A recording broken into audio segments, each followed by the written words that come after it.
My dear wife part 13. రచయిత పురం రామతులసి గారు.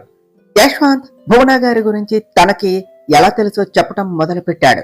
నిజానికి నేను వేదాంశు వాళ్ళ ఇంటికి వెళ్ళినప్పుడు అక్కడ నేను భువన గారి ఫోటోని చూశాను. ఆవిడ ఫోటో అంతకు ముందు మీ దగ్గర చాలా సార్లు చూడటంతో నాకు అనుమానం వచ్చి భానుగ్రాణిని నిజం చెప్పమని అడిగాను. ఆవిడ మొదట చెప్పకపోయేసరికి నేనే భువన గారి గురించి ఎంక్వైరీ చేశాను. అప్పుడే తెలిసింది ఆవిడ మీ రెండవ భార్య అని. అసలు ఏమి జరిగిందో తెలుసుకోవటానికి నేను భానుగ్రాణిని రిక్వెస్ట్ చేశాను. దానితో ఆవిడ నాకు పూర్తిగా తెలియదు కానీ నాకు తెలిసినది చెప్తాను అని నాకు కొన్ని విషయాలు చెప్పారు. నిజానికి భువన గారు వేదాంశు వాళ్ళ అమ్మ దేవకి గారు ఇద్దరు కాలేజీ నుండి ఫ్రెండ్స్. అయితే దేవకి ఆంటీకి పెళ్లైన తర్వాత ఇద్దరు దూరమయ్యారు. కొన్నేళ్ల తర్వాత ఇద్దరు అనుకోకుండా కలిశారు. అప్పుడు దేవకి ఆంటీ భువన గారిని వాళ్ళ ఇంటికి తీసుకుని వెళ్ళింది. దేవకి ఆంటీ భువన గారి మీద ఉన్న ప్రేమతో తన మెళ్ళ ఉన్న పెండెంట్ను తీసి మంజుకి వేసి, చూడు భువన, నీ కూతుర్ని నా కొడలుగా చేయాలి అంటూ వేదాంశుని చూపించిందట. అప్పటికి మంజుకి 4 years, వేదాంశుకి 9 years. భువన గారు కూడా మంజుని ఆంటీ ఇంటికి కోడలుగా చేస్తాను అని మాట ఇచ్చారట. అప్పుడే అక్కడకు వచ్చిన వేదాంశ్ వాళ్ళ నాన్న వాసుదేవ్ అంకుల్ భువన గారిని గుర్తుపట్టి దేవకి ఆంటీని పక్కకు తీసుకుని వెళ్ళి, ఏమిటి దేవకి, భువన ఇక్కడ ఉన్నది అని అడిగాడట. ఏంటండి, భువన మీకు ముందే తెలుసా అని దేవకి ఆంటీ అడిగారట. అప్పుడు వాసుదేవ్ అంకుల్ భువన గారు మీ రెండో భార్య అని చెప్పారట. అదేమిటండి, అన్నయ్యకు ఆల్రెడీ పెళ్ళయింది కదా, మరి మళ్ళీ భువనాన్ని ఎలా పెళ్లి చేసుకున్నారు అని అడుగుతూ ఉండగా ఇంతలోనే భువన గారు అదంతా వినేసి అక్కడ నుండి వెళ్లిపోయారట. తనని ఆపటానికి అంకుల్ ఆంటీ ఎంత ట్రై చేసినా భువన గారు వినకుండా మంజుని తీసుకుని అక్కడ నుండి వెళ్లిపోయారు అని భానుగ్రాణి చెప్పారు అన్నాడు యశ్వంత్. అదంతా విన్న అశోక్ వర్మ, ఆ తర్వాత జరిగిందంతా నాకు తెలుసు. నిజం తెలుసుకోవటంతో నాతో గొడవపడి బయటకు వచ్చేసింది. తన గురించి నేను చాలా చోట్ల వెతికాను, కానీ ఆఖరికి వాళ్ళు యాక్సిడెంట్ లో చనిపోయారు అని చెప్పారు. ఇప్పుడేమో వాళ్ళు బ్రతికే ఉన్నారు అన్న నిజం బయటకు వచ్చింది అన్నాడు అశోక్ వర్మ. ఏమిటి, వాళ్ళు బ్రతికే ఉన్నారా అని ఆశ్చర్యపోతూ అడిగారు శారదా గారు. అవును శారదా, వాళ్ళు బ్రతికే ఉన్నారు, ఇది నిజం, నాకు ఇప్పుడే తెలిసింది అని చెప్పాడు అశోక్ వర్మ. ఎంత మంచి శుభవార్త చెప్పారండి. నేను ఎన్నోసార్లు దేవుణ్ణి అడిగి ఉంటాను మా తప్పును సరిదిద్దుకునే అవకాశం ఇవ్వమని. ఆ దేవుడు కరుణించి మళ్ళీ మనకు ఆ అవకాశం ఇచ్చినట్టు ఉన్నాడు. ఇంతకీ వాళ్ళు ఎవరు, ఎలా ఉంటారు, ఒక్కసారి నాకు వాళ్ళని చూడాలి అని ఉన్నది. వాళ్ళను ఇంటికి తీసుకుని వద్దాం అన్నారు శారదా గారు. లేదమ్మా, ఇప్పుడు భువన గారు వచ్చే పరిస్థితుల్లో లేరు, ఎందుకంటే ఆవిడకు బ్లడ్ క్యాన్సర్, అది లాస్ట్ స్టేజ్ అని చెప్పాడు యశ్వంత్. ఆ మాట వినగానే అశోక్ శారదాలో షాక్ అయ్యారు. ఏమిటి యశ్వంత్ నువ్వు చెప్పేది, భువనాకి బ్లడ్ క్యాన్సరా అన్నాడు అశోక్ వర్మ. అవును నాన్న, ఆవిడ ఇంకా ఎన్నో రోజులు బ్రతకదు అని చెప్పాడు యశ్వంత్. అశోక్ వర్మ బాధపడుతూ ఉండగా శారదా గారు వచ్చి, అలాంటిదేమీ ఉండదు, మీరు వెంటనే క్యాన్సర్ నయం చేసే ఎక్స్పర్ట్ డాక్టర్ దగ్గరకు భువనాన్ని తీసుకుని వెళ్ళండి అన్నారు. లేదమ్మా, నేను ఆల్రెడీ ఆ ప్రయత్నం చేశాను, ఇంకొంచెం ఎర్లీగా అయి ఉంటే ఏ డాక్టర్ అయినా దీన్ని క్యూర్ చేసేవారట, కానీ ఇప్పుడు ఆవిడ లాస్ట్ స్టేజికి వెళ్లిపోయారు అని డాక్టర్స్ చెప్పారు అని చెప్పాడు యశ్వంత్. ఆ మాటకు శారద అశోక్లు బాధపడుతూ ఉన్నారు. అశోక్ వర్మ వెంటనే, నేను భువనాన్ని చూడాలి, చెప్పు యశ్వంత్, భువన ఇప్పుడు ఎక్కడ ఉన్నది అని అడిగారు. లేదు నాన్న, ఇప్పుడు మీరు ఆవిడను కలవకపోవటమే మంచిది అన్నాడు యశ్వంత్. ఏం మాట్లాడుతున్నావు యశ్వంత్, నేను వెంటనే భువనాన్ని చూడాలి, ఏ హాస్పిటల్లో ఉన్నదో చెప్పు అన్నారు అశోక్ వర్మ. ఆవిడ ఇప్పుడు మిమ్మల్ని అసహించుకుంటుంది నాన్న అని చెప్పాడు యశ్వంత్. నాకు తెలుసు తను నన్ను అసహించుకుంటుంది అని, జరిగినది ఏమిటో చెప్తే తను నన్ను క్షమిస్తుంది అన్న నమ్మకం నాకున్నది అని చెప్పాడు అశోక్ వర్మ. లేదు నాన్న, ఆవిడ నువ్వు తనని చంపాలి అనుకుంటున్నావు అని అనుకుంటుంది అని చెప్పాడు యశ్వంత్. ఏం చెప్తున్నావు యశ్వంత్, నాకేమీ అర్థం కావటం లేదు అన్నాడు అశోక్ వర్మ. అవును నాన్న, మీ మీద కోపంతో భువన గారు బయటకు వెళ్ళిన తర్వాత వాసుదేవ్ అంకుల్ దేవకి ఆంటీ భువన గారిని కన్విన్స్ చేయడానికి ఆవిడ ఎక్కడ ఉందో తెలుసుకొని ఆవిడ దగ్గరకు వెళ్లి జరిగినదంతా చెప్పి భువన గారిని మంజుతో తీసుకుని వస్తూ ఉండగా వాళ్ళ కారుకి యాక్సిడెంట్ అయింది. యాక్సిడెంట్ లోనే అంకుల్ ఆంటీ చనిపోయారు. ఆ యాక్సిడెంట్ కి కారణం మీరేనేమో అని భువన గారు అనుమానపడుతూ ఉన్నారు అని చెప్పాడు యశ్వంత్. ఏమిటి యశ్వంత్ నువ్వు చెప్పేది? భువన అలా ఎలా అనుకుంటుంది అన్నాడు అశోక్ వర్మ.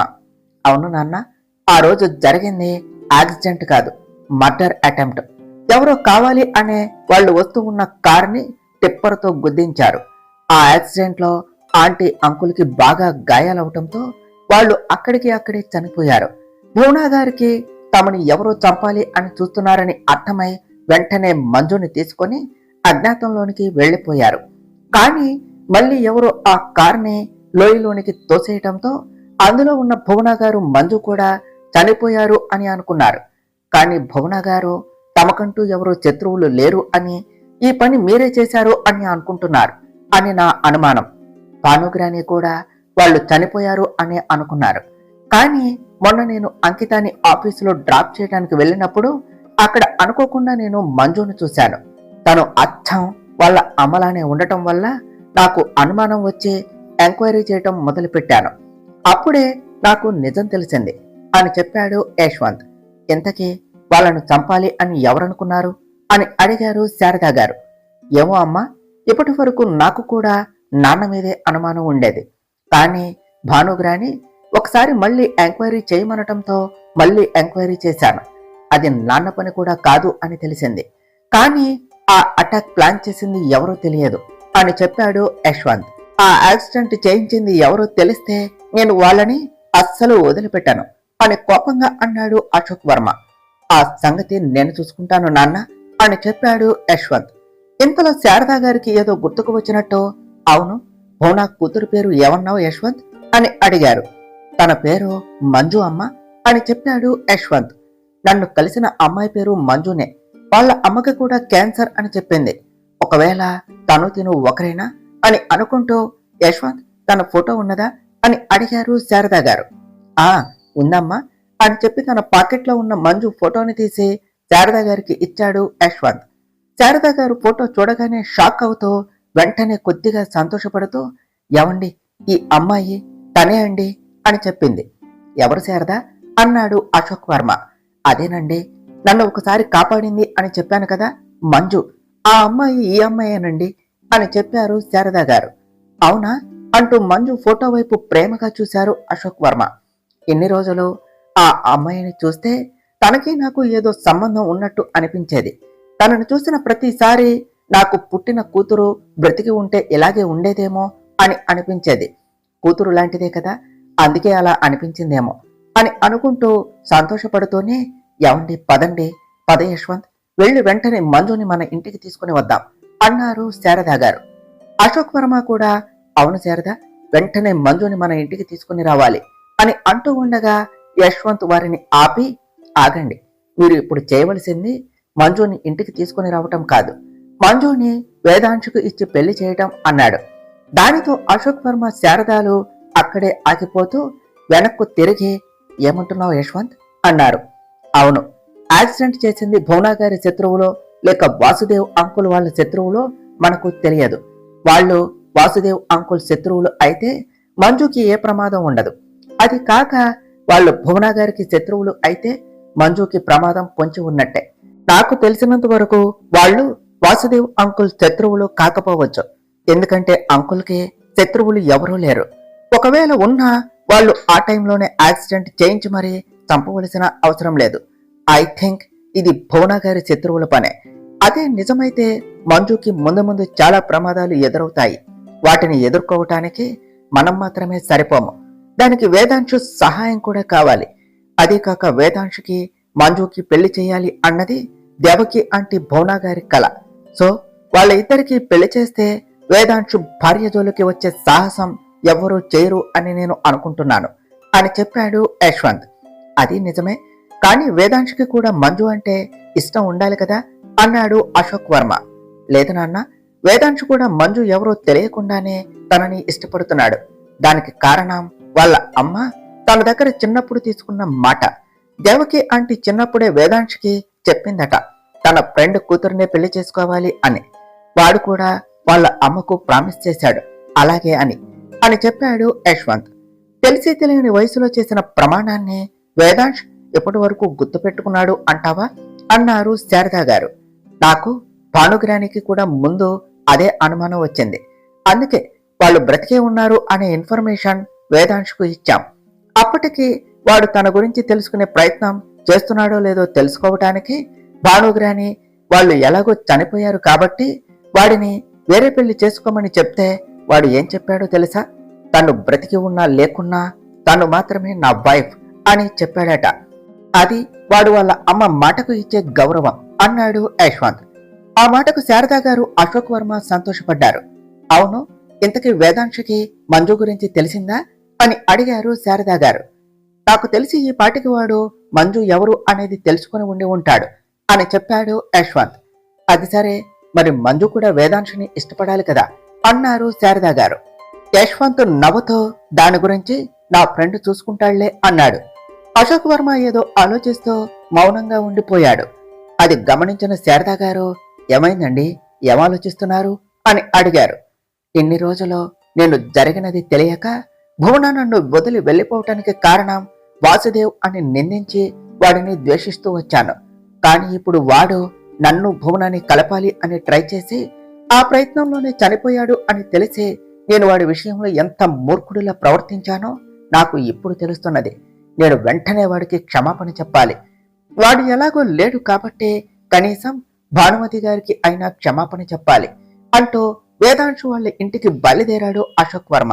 ఆగండి, మీతో పాటు మేము వస్తాము అని శారదా గారు యశ్వంత్ను కూడా తీసుకుని వెళ్లారు. మంజు, దివ్య, అంకిత పార్టీ గురించి మాట్లాడుకుంటూ ఉండగా హరీష్ అక్కడికి వస్తూ అక్కడ దివ్య, అంకితాలతో నవ్వుతూ మాట్లాడుతూ ఉన్న మంజును చూసి, ఇదేమిటి ఇంత హ్యాపీగా ఉన్నది? బాస్ తనని జాబ్లో నుండి తీసేయలేదా? ఇంత జరిగినా బాస్ మంజుని ఎలా ఎక్స్క్యూజ్ చేశారు? ఛా, ఈ ప్లాన్ కూడా ఫెయిల్ అయ్యింది. ఈ మంజుని ఇరికించాలి అని నేను ఎంత ట్రై చేసినా కుదరటం లేదు. ఇప్పుడు ఏం చేయాలి అని ఆలోచిస్తూ సడన్ గా అతనికి ఏదో ఐడియా రావటంతో మంజు వైపు చూసి నవ్వుతూ అక్కడి నుండి వెళ్లిపోయాడు. ఇటు వేదాంశ్ తన సిస్టంలో సీసీటీవీ ఫుటేజ్ కి లాగిన్ అయ్యి అందులో మంజు ఏం చేస్తుందో చూస్తూ ఉన్నాడు. బాస్ తనని జాబ్లో నుండి తీసేస్తాడు అనే భయం పోవటంతో మంజు హ్యాపీగా దివ్య, అంకితాలతో మాట్లాడుతూ ఉన్నది. మంజుని అలా హ్యాపీగా చూస్తూ వేదాంశు కూడా హ్యాపీగా ఫీల్ అయ్యాడు. మంజు, నువ్వు నవ్వితే చాలా అందంగా ఉంటావు. ఎప్పుడు ఇలానే నవ్వుతూ హ్యాపీగా ఉండాలి. నీ మొహంలో ఆ చిరునవ్వును నేను ఎప్పుడూ చెదిరిపోనివ్వను అని చెప్తూ ఉండగా మళ్ళీ మంజు దేని గురించో ఆలోచిస్తూ మౌనంగా ఉండటం, అంకిత, దివ్యాలకు ఏదో చెప్పటం గమనించి విషయం ఏమిటో తెలుసుకోవటం కోసం జగదీష్ ని లోనికి పిలిచి అంకితాని నా ఛాంబర్కు రమ్మని చెప్పు అన్నాడు. వెంటనే జగదీష్ ఓకే సార్ అని చెప్పి బయటకు వెళ్లి అంకితాని వేదాంశు ఛాంబర్కు పంపించాడు. వేదాంశు ఛాంబర్కు వచ్చిన అంకిత, సార్ పిలిచారట అన్నది. పర్లేదు, ఇక్కడ ఎవరూ లేరు కదా, నువ్వు నార్మల్ గా బిహేవ్ చేయొచ్చు అని చెప్పాడు వేదాంశ్. అంకిత నార్మల్ అవుతూ ఏమిటన్నయ్యా పిలిచావంట అని అడిగింది. అంకితను మంజు విషయం అడగబోతూ మంజు గురించి డైరెక్ట్ గా అడిగితే అంకితకు డౌట్ వస్తుంది. సో డౌట్ రాకుండా మేనేజ్ చేసి విషయం ఏమిటో తెలుసుకోవాలి అని మనసులో అనుకుంటూ, ఏమిటి అంకిత, ఆఫీసులో జాయిన్ అయింది వర్క్ చేయటానికా లేకపోతే ఆ మంజుతో సోది కబుర్లు చెప్పుకోవటానికా అని కోపం నటిస్తూ అడిగాడు వేదాంశ్. అయ్యో అన్నయ్య, నేను కబుర్లు చెప్పుకోవటం లేదు, మంజు తన ప్రాబ్లం గురించి చెప్తూ ఉంటే వింటున్నాం అన్నది అంకిత. ప్రాబ్లమా, ఏమిటి అని సీరియస్ గా అడిగాడు వేదాంశ్. పాపం అన్నయ్య, ఎవరో కొంతమంది రౌడీలు వచ్చి మంజు ఉండే హాస్టల్ దగ్గరకు వెళ్లి గొడవ చేశారట. దానితో హాస్టల్ వార్డెన్ మంజుని వీకెండ్ లోపు హాస్టల్ వెకేట్ చేయమని చెప్పింది. అందుకనే మంజు తను ఉండటానికి వేరే ప్లేస్ వెతకాలట. రెంట్ కు ఉండటానికి ఏవైనా ప్లేసెస్ తెలుసా అని మమ్మల్ని అడుగుతూ ఉన్నది అని చెప్పింది అంకిత. వేదాంశ్ అదంతా విని మళ్ళీ ఏది పట్టించుకున్నట్టు, చూడు అంకిత, మీరు మీ పర్సనల్ ప్రాబ్లమ్స్ ని పక్కన పెట్టే ముందు ఆఫీస్ వర్క్ చేయటం స్టార్ట్ చేయండి అని స్ట్రిక్ట్ గా చెప్పి నౌ యూ కెన్ గో అన్నాడు. ఓకే అన్నయ్య అని చెప్పి కామ్ గా బయటకు వచ్చేసింది అంకిత. అంకిత బయటకు వెళ్ళగానే వేదాంశ్ ఎవరు ఆ రౌడీలు అని ఆలోచిస్తూ ఉండగా అక్కడికి జగదీష్ వచ్చాడు.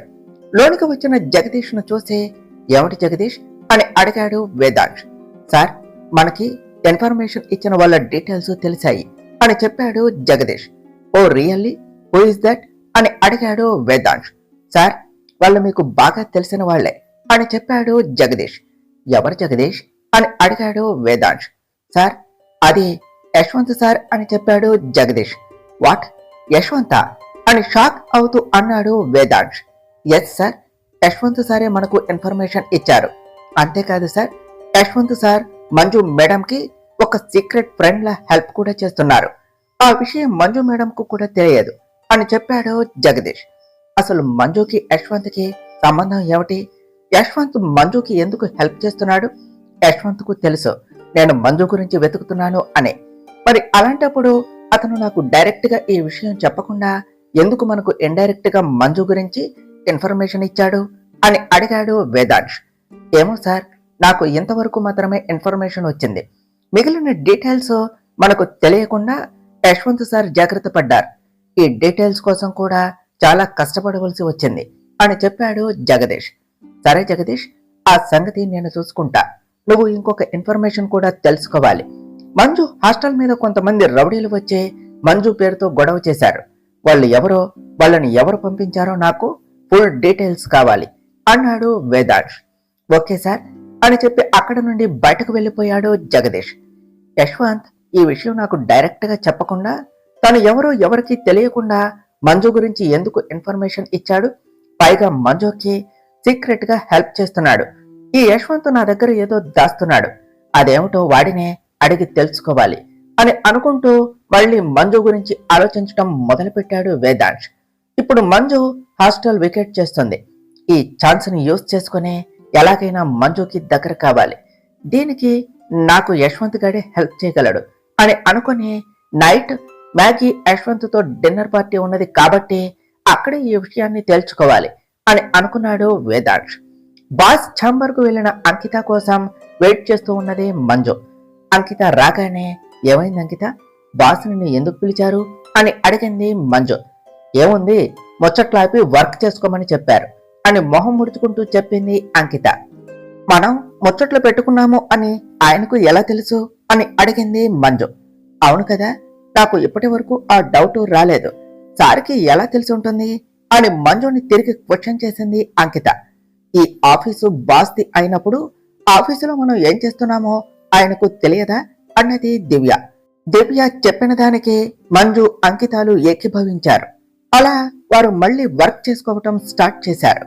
ఇటు వేదాంశ్ ఇంటికి బయలుదేరిన యశ్వంత్ ఫ్యామిలీ అక్కడకు రీచ్ అయ్యారు. కారు దిగిన అశోక్ వర్మ వెంటనే లోనికి వెళ్లాడు.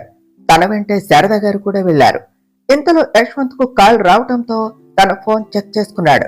స్క్రీన్ పై కనిపిస్తూ ఉన్న రాఘవ్ నేమ్ చూసి కాల్ లిఫ్ట్ చేసి, ఏమిటి రాఘవ్, మళ్ళీ కాల్ చేశావు, ఎనీథింగ్ ఇంపార్టెంట్ అని అడిగాడు.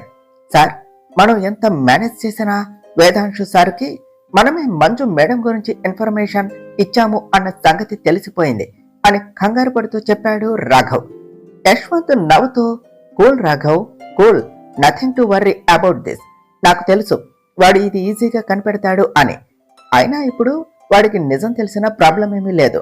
I can handle this, you don't worry అని చెప్పి కాల్ కట్ చేసి, నాకు తెలుసు వేదాంశ్, నువ్వు ఈ విషయాన్ని కనిపెడతావు అని నవ్వుకుంటూ లోనికి వెళ్ళాడు. వాళ్ళు లోపలకు వెళ్లేసరికి భానుమతి గారు అక్కడే హాల్లో ఉన్న సోఫాలో కూర్చొని బుక్ చదువుతూ ఉన్నారు. ఇంతలో అశోక్ వర్మ అక్కడకు వచ్చి అమ్మా అని పిలిచాడు.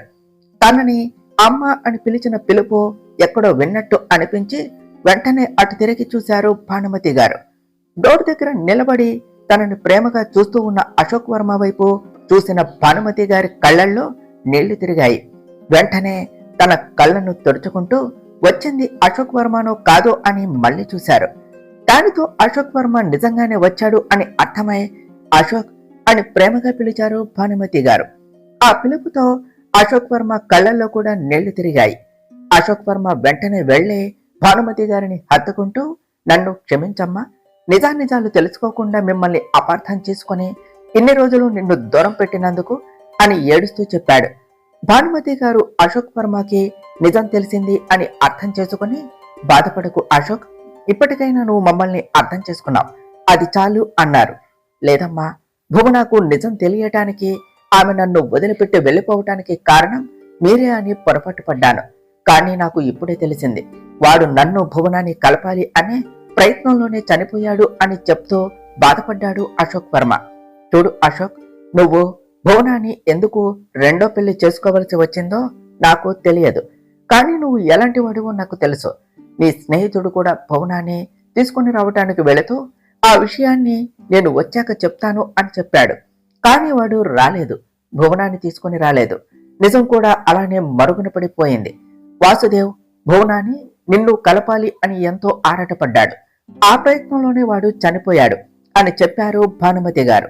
యశ్వంత్ భానుమతి గారి వైపు చూస్తూ, మీ నమ్మకం నిజమే కానీ యాక్సిడెంట్ చేయించింది మా నాన్న కాదు, ఇంకెవరో ఉన్నారు అని చెప్పాడు.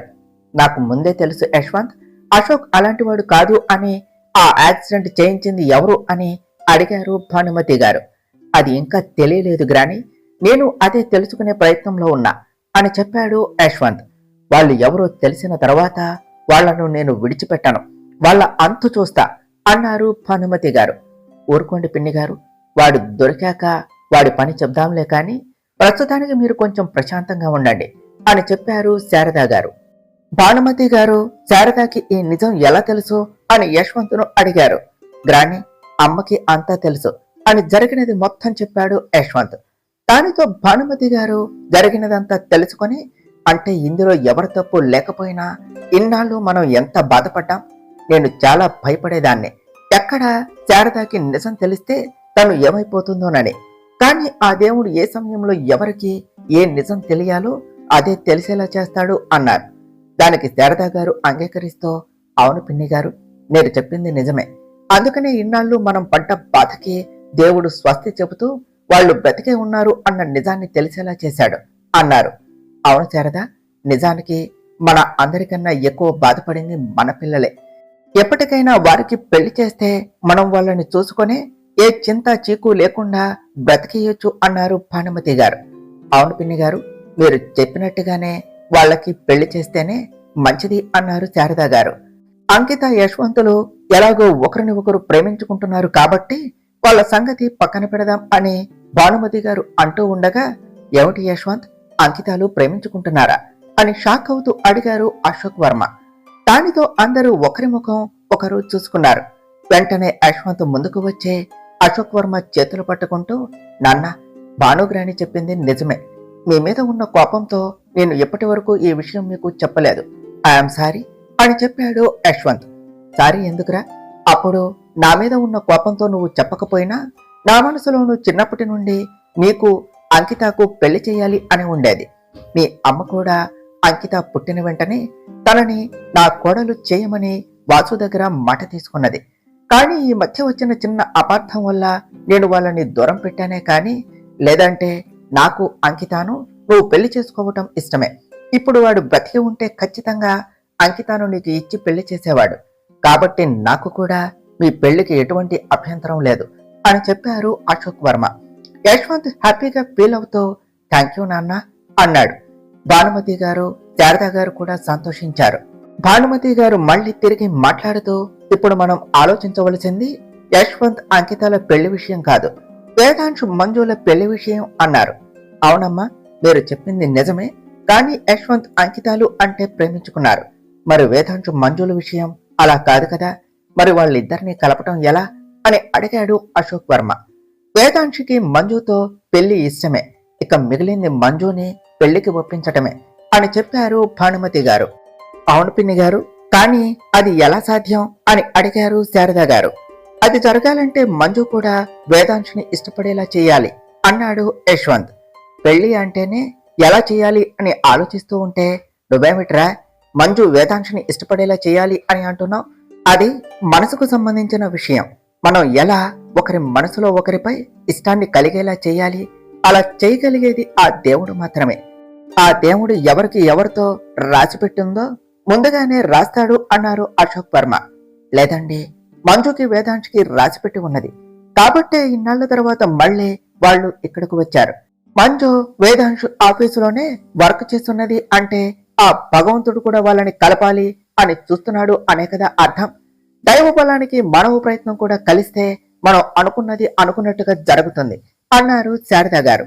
అవును అశోక్, శారద చెప్పినట్టు మనం కూడా మనవంతు ప్రయత్నం చేయాలి అన్నారు భానుమతి గారు. దానికి అశోక్ వర్మ అంగీకరిస్తూ సరే అయితే ఇప్పుడు ఏం చేయాలో చెప్పండి అన్నారు. మంజు మనసులో వేదాంశపై ప్రేమ పుట్టాలి అంటే వాళ్ళు ఇద్దరు ఎప్పుడూ ఒకటే చోట ఉండేలా చేయాలి. ఆఫీసులో ఎలాగో ఇద్దరు ఒకచోటే ఉంటారు కాబట్టి ఇక ఆఫీస్ అయ్యాక కూడా ఇద్దరు ఒకే చోట ఉండేలా చేయాలి అని చెప్పారు భానుమతి గారు. అదెలా పిన్ని గారు అని అడిగారు శారద గారు. దానికోసం ఆల్రెడీ నేను ఒక ప్లాన్ రెడీ చేశాను అని చెప్పాడు యశ్వంత్. శారద గారు, భానుమతి గారు, అశోక్ వర్మలు యశ్వంత్ వైపు చూసి ఏమిటి ఆ ప్లాను అని అడిగారు. భానుగ్రాని, మీ పెంట్ హౌస్ ఖాళీగానే ఉన్నది కదా అని అడిగాడు యశ్వంత్. ఖాళీగానే ఉన్నది, కానీ ఇప్పుడు అదెందుకురా అని అడిగారు భానుమతి గారు. వెంటనే దాన్ని లక్ష్మమ్మకు చెప్పి క్లీన్ చేయించి ఉంచండి గ్రాని అన్నాడు యశ్వంత్. అదెందుకు యశ్వంత్ అని అడిగారు శారద గారు. మంజుని తీసుకుని వచ్చి ఆ పెంట్ హౌస్ లో పెట్టడానికి అని చెప్పాడు యశ్వంత్. అదేమిటి, మంజు ఇప్పుడు హాస్టల్లో ఉంటుంది కదా, సడన్ గా తనెందుకు పెంట్ హౌస్ కు వస్తుంది అని అడిగారు శారద గారు. యశ్వంత్ నవ్వుతూ తన ప్లాన్ ని చెప్పాడు. నిజానికి మంజు ఉంటున్న హాస్టల్ కు వచ్చి మంజు పేరుతో అక్కడ గొడవ చేసిన రౌడీలు యశ్వంత్ పంపిన వాళ్లే. యశ్వంత్ ముందుగానే మంజు వేదాంశులను కలపటానికి మంజుని ఎలాగైనా వేదాంశు వాళ్ళ ఇంటికి దగ్గరలో ఉండేలా చెయ్యాలి అని అనుకున్నాడు. దానికోసం ముందు మంజుని హాస్టల్ వికెట్ చేసేలా చేయాలి అని నిర్ణయించుకుని వెంటనే కొంతమంది రౌడీలను పిలిచి వారితో మంజు పేరుతో మంజు ఉంటూ ఉన్న హాస్టల్ పై గొడవ చేయమని పంపాడు. దానితో ఆ రౌడీలు కూడా వెళ్లే యశ్వంత్ చెప్పినట్టే మంజు హాస్టల్ పై గొడవ చేశారు. యశ్వంత్ అనుకున్నట్టే హాస్టల్ వార్డెన్ మంజుని హాస్టల్ ఖాళీ చేయమనటం కూడా జరిగింది. సో ఇప్పుడు మంజు హాస్టల్ వికెట్ చేయడం కోసం తను ఇంకో ప్లేస్ వెతుకుతూ ఉన్నది. కాబట్టి ఈ టైంలోనే మనం ఈ పెంట్ హౌస్ లోనికి మంజు వచ్చేలా చేస్తే వేదాంశు మంజులు ఒకే చోట ఉంటారు అని యశ్వంత్ తన ప్లాన్ ని చెప్పాడు. అది విన్న భానుమతి గారు, శభాశ్రం మనవడా, మంచి ప్లాన్ వేశావు అని యశ్వంత్ ని మెచ్చుకున్నారు. థ్యాంక్ యూ గ్రాని అన్నాడు యశ్వంత్. ఏమండి చూశారా, ఎప్పుడు నా కొడుకుని ఏదో ఒకటి అంటారు కదా, ఇప్పుడు చూడండి వాడు ఎంత తెలివిగా ప్లాన్ వేశాడు అన్నారు శారద గారు. నిజమే శారద, ఏమో అనుకున్నాను, కానీ వీడిలో ఇన్ని తెలివితేటలు ఉన్నాయి అని నేను అనుకోలేదు అన్నారు అశోక్ వర్మ. మరి ఏమనుకున్నారు నాన్న నీ కొడుకు అంటే అన్నాడు యశ్వంత్. ఇంతలో అశోక్ వర్మ మళ్ళీ ఏదో ఆలోచిస్తూ ఉండిపోయారు. అది గమనించిన శారద గారు, ఏమైందండి, ఎందుకు అలా ఉన్నారు అని అడిగారు. ఏమీ లేదు శారద, మంజుని ఒకసారి చూడాలి అని ఉన్నది.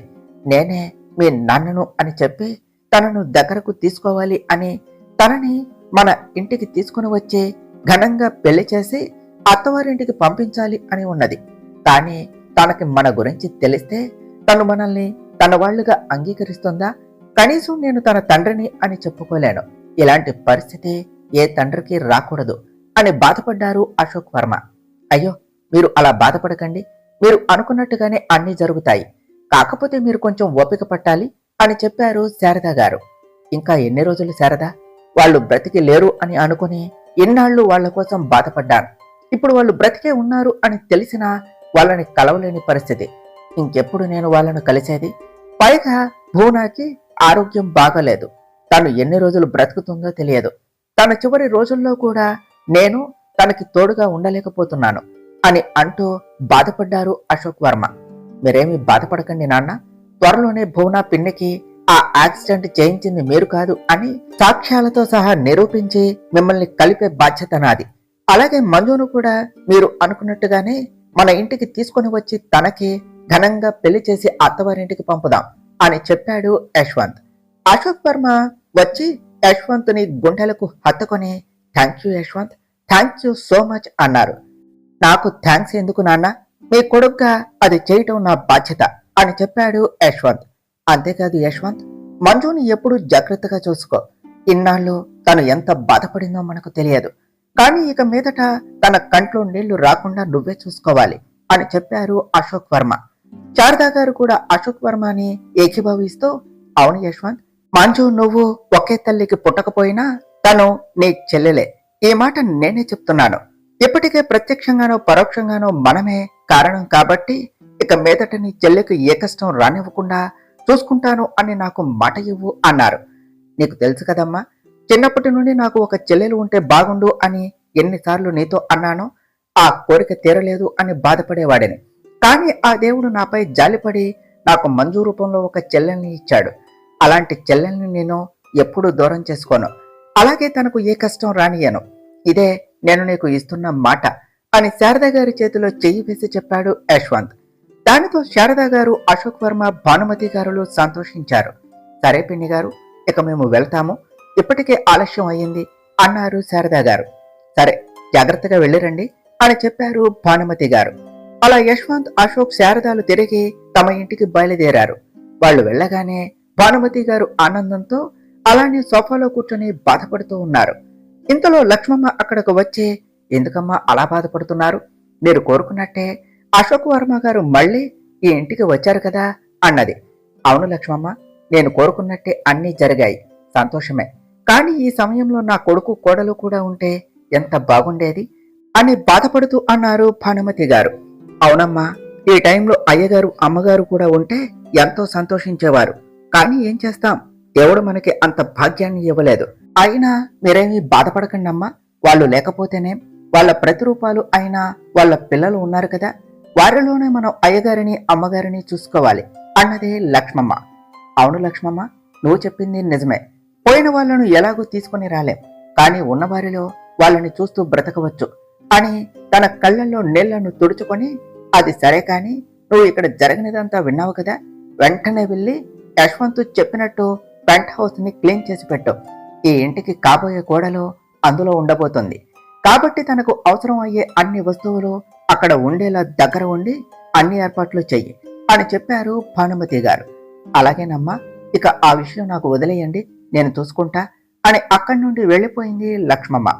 భానుమతి గారికి కూడా కొద్దిగా అలసటగా అనిపించడంతో తన రూమ్కు వెళ్ళి నిద్రపోయారు. తర్వాత ఏమి జరిగిందో నెక్స్ట్ పార్టులో తెలుసుకుందాం ఫ్రెండ్స్. డియర్ ఫ్రెండ్స్, మీకు కనుక ఈ కథ నచ్చినట్లయితే మీ అభిప్రాయాలను కామెంట్ల రూపంలో తెలియచేయండి. ఈ వీడియోను లైక్ చేయండి, షేర్ చేయండి, మా ఛానల్ను సబ్స్క్రైబ్ చేసుకోండి ఫ్రెండ్స్. Thank you.